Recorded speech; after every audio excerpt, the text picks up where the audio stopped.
Hey guys, this is my week 4 review of the Charlie Mike program. Just finished my last day about 5 minutes ago. Um, some of the highlights, I did the optional cardio on day 22, which I didn't want to do it at the time, but it came in handy later. I'll get to that in a second. 50 burpees that day. Again, I split it up into 10 reps at a time and just did it that way. Burpees. Ugh.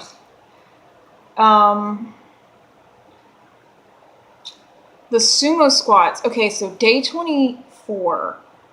Wait a second. Is it day 24? Day 23 was an awesome day. If you want that ass, day 23, repeat that day. Because everything about that day is just amazing. The sumo squats were like, whoa. The hip thrusts, the glute ham raises, and the 100 walking lunges, you are going to be exhausted when you're done with that day, but you're going to feel so happy because your butt is going to look great. I mean, at least you think that your butt's going to look great. Because everything you do on that day targets your hamstrings and your glutes in a way that it's just like burn. It's awesome.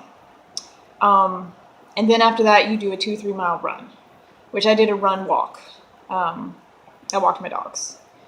So, yeah.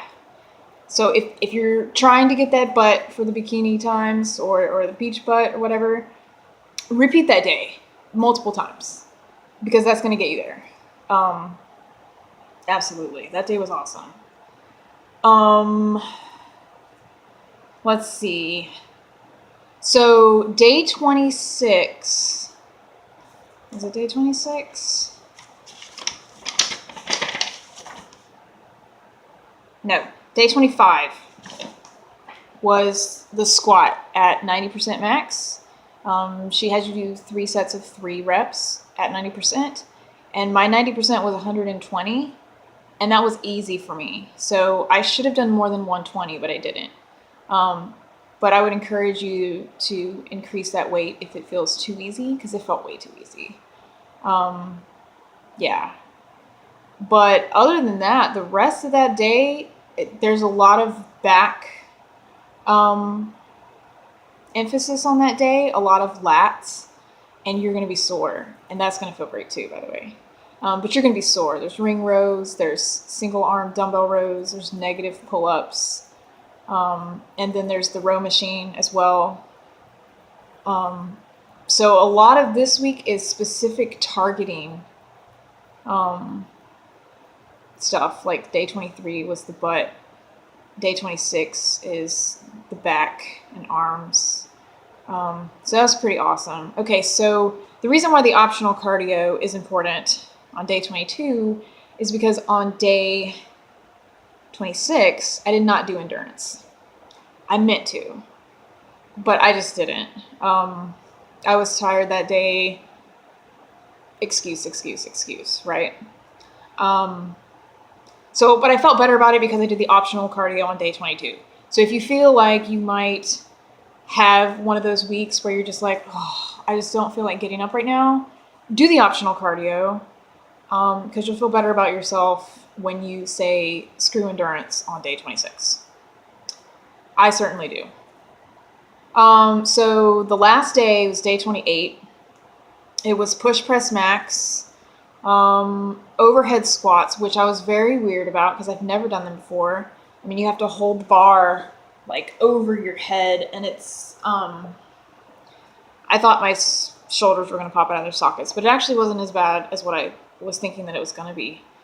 There was some balance involved though, but that was pretty cool. But you do 6 rounds of the overhead squats and then 20 reps of kettlebell swings, and you do that 6 times.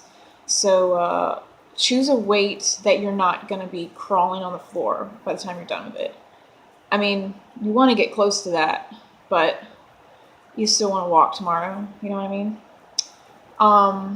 So that was pretty good. It got my heart rate up pretty high. I kind of had to rest a little bit there with those. So the very end of the week, she ends it with what she calls a barbell complex.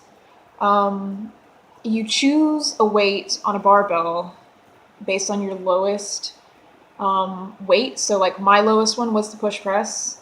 My max was like 75, so I chose 60 for the weight on the bar. And then she has you do 2 rounds of 5 reps apiece, power cleans, front squats, push press, back squats. 5 reps of each and 2 rounds. And I gotta say, that was pretty fun.